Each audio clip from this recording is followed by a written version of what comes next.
عزیز محترم، اس شعبان میں جو ہے ہم جتنا ہو سکے اس کی اطاعت اور فرما برداری میں اللہ تبارک و تعالیٰ کی اس کو گزاریں۔ حضرت عبداللہ بن عمر رضی اللہ تعالیٰ عنہ سے روایت ہے، حضور علیہ السلام جو ہے خطبہ دیا کرتے تھے اور فرمایا کہ تمہارے پاس رمضان کا مہینہ آ رہا ہے، بس تم اس کے لیے تیاری کرو اور اس میں اپنی نیتوں کو درست کر لو۔ شعبان المعظم کے مہینے میں اپنے دن اور رات کے معمولات کو کچھ اس طرح ترتیب دیں کہ فرائض اور واجبات کے ساتھ ساتھ جو ہے نفلی عبادت کا بھی آپ جو ہے خوب اہتمام کریں، پانچوں نماز جو ہے باجماعت پڑھیں، اور اسی طرح تلاوت قرآن، اشراق، چاند، اوابین اور تہجد کی نماز کا اہتمام کریں، خوب دعائیں مانگیں، اللہ تبارک و تعالیٰ کی بارگاہ میں جو ہے توبہ استغفار کریں۔ اب ماہ رمضان عزیز محترم آ جاتا ہے اور پھر ہمیں ماہ رمضان میں جو ہے وقت لگ جاتا ہے کہ ہم اس پہ روزے جب رکھتے ہیں ایک دم ہم پر پریشر آ جاتا ہے، کیونکہ ہم شعبان میں ہماری کچھ تیاری ہوتی نہیں ہے،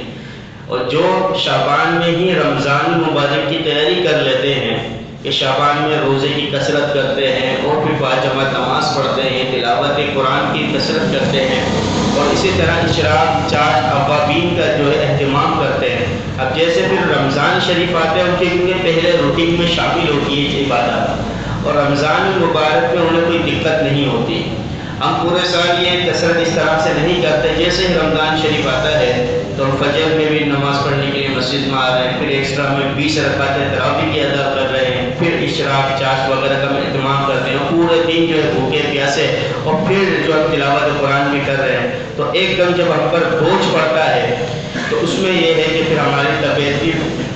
خراب ہوتی ہے، اور پھر جو ہے کسی کو کیا مسئلہ ہے، کسی کو یہ مسئلہ وہ مسئلہ، پھر بندہ کو روزہ جو ہے بوجھل محسوس ہوتا ہے کہ کب رمضان معذاللہ ختم ہوگا کہ یہ روزوں سے ہماری جان چھوڑے معذاللہ۔ تو اسی لیے شعبان المعظم میں جو تیاری کر لیتے ہیں تو ان کے لیے رمضان کے روزے رکھنا، اس میں ذکر و اذکار، تلاوت وغیرہ کرنا بھی مشکل اور تراویح پڑھنا نہیں ہوتا۔ یہ چند تجاویز ہیں رمضان مبارک کی تیاری میں۔ ماہ شعبان میں جہاں تک ہو سکے اپنے آپ کو دنیاوی مشاغلوں اور مصروفیات سے فارغ کر لیں تاکہ رمضان مبارک کا مہینہ مکمل یکسوئی کے ساتھ عبادت اور رجوع اللہ میں گزارا جا سکے۔ یعنی جتنے بھی ہمارے دنیاوی مشاغل ہیں، جو بھی مصروفیات ہیں، کوشش ہم یہ کریں کہ رمضان المبارک کا چاند نظر آنے سے پہلے جو ہے ان تمام جو اپنی دنیاوی مصروفیات ہے اس سے فارغ ہو جائے۔ اور دوسرا، سحری اور افطاری کا راشن اور گھر کا دیگر سودا سلف جو روزمرہ کے معمولات میں خریدا جا سکے،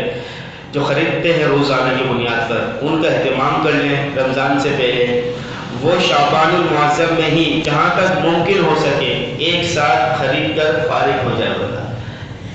ایک تو یہ، اور تیسرا یہ عید کی تمام شاپنگ وغیرہ جو ہے شعبان المعظم میں ہی بندہ کر لے تاکہ رمضان مبارک کی جو ہماری بابرکت تاخیر آتے ہیں یا آخری عشرہ ہے جس میں اللہ تبارک و تعالی جہنم سے لوگوں کو آزاد فرماتا ہے، تو اس عشرے میں وہ جو عشرہ ہے، وہ جو لمحات ہیں آزادی کے، نجات کے، دوزخ کے، وہ ہمارے مارکیٹوں میں یا شاپنگ مال میں نہ گزرے، بلکہ وہ اللہ کے گھر میں گزرے، عبادت میں گزرے، اور یکسوئی کے ساتھ اللہ تبارک و تعالی کی بارگاہ میں توبہ استغفار میں گزرے۔ اسی لیے تو ہمیں چاہیے کہ شاپنگ وغیرہ جو بندہ شعبان المعظم میں ہی کر لے، اور اسی طرح جو کام رمضان مبارک میں موقوف کیے جا سکتے ہوں انہیں موقوف کر دیجئے۔ ہم اگر اپنے کاموں کا جائزہ لیں تو بہت سے ایسے کام ہمیں نظر آئیں گے کہ جنہیں اگر ایک مہینے تک ہم نہ کریں تو کوئی حرج نہیں ہے۔ مثال کے طور پہ اخبار جو پڑھتے ہیں یہ دیکھ رہے ہیں، اور اسی طریقے سے دوستوں کے ساتھ جو ہے گپ شپ ہو گئی، ٹی وی ہو گیا، اور اسی طرح انٹرنیٹ کا بیجا استعمال ہو گیا، اور اسی طرح موبائل فون پر فضول جو ہے کوئی ہو گئی، بات چیت ہو گئی، یا ہم اگر ایک مہینے تک کنٹرول کرنا چاہیں تو کر سکتے ہیں، ہمارا اس میں کوئی نقصان نہیں ہے، نہ مالی نقصان ہے نہ جانی نقصان ہے، ٹھیک ہے نا۔ تو ہمارا یہ جو ہے ایک وقت جو بچے گا اس میں ہم رمضان وہ استغفار میں گزاریں۔ اور اسی طریقے سے عزیز محترم آخری بات یہ ہے کہ ہم ماہ شعبان میں ہی ماہ رمضان کی آمد سے پہلے اس کے مقام، اس کی عظمت، اس کی فضیلت، اس کے مقصد اور اس کے پیغام کو جو ماہ رمضان میں جو ہمیں درس دیتا ہے، پیغام دیتا ہے، اس پر جو ہے ہم غور و فکر کریں۔ خلاصہ یہ ہے جو ماہ رمضان آتا ہے تو وہ ہمیں عبادت کی طرف، تلاوت قرآن، اور اسی طرح روزے کی جو اس کی برکتیں ہیں وہ ذکر و اذکار، اسی طرح توبہ اور استغفار کی طرف جو ہمیں لے کر آتا ہے، اللہ تبارک و تعالیٰ کے قریب کرتا ہے۔ اور سب تمام کا نچوڑ یہ ہے، خلاصہ یہ ہے کہ تقویٰ، پرہیزگاری۔ رمضان جو ہے ہمیں جھنجھوڑنے کے لیے آتا ہے، ہمیں ہلانے کے لیے آتا ہے۔ تم غفلت والی جو زندگی گزار رہے ہو، تم جو ہے تقوی والی زندگی گزارو، عبادت والی زندگی گزارو، اپنے نفس پر جو کنٹرول کرو، اور وقت کی جو ہے قدر کرو، اور وقت کے حساب سے اپنی عبادات ادا کرو۔